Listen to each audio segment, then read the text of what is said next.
Hello everyone. In this video, I will show you if it is possible to hide your phone number on WhatsApp. Many people search for a way to chat on WhatsApp without showing their phone number. The honest answer is that this is not actually possible. WhatsApp is built around phone numbers. When you chat with someone on WhatsApp, your phone number will always be visible to them. Even though you cannot hide your phone number, you can hide some of your personal information.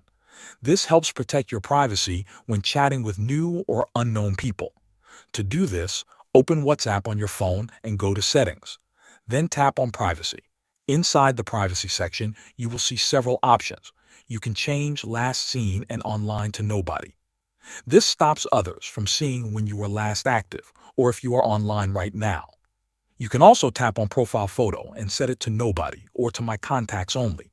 This hides your profile picture from unknown users. Next, tap on About.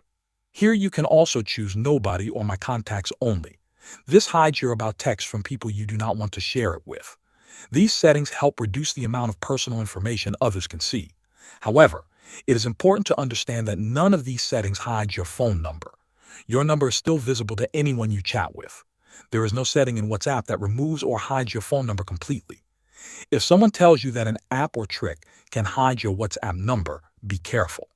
Most of these claims are false or unsafe. Thanks for watching.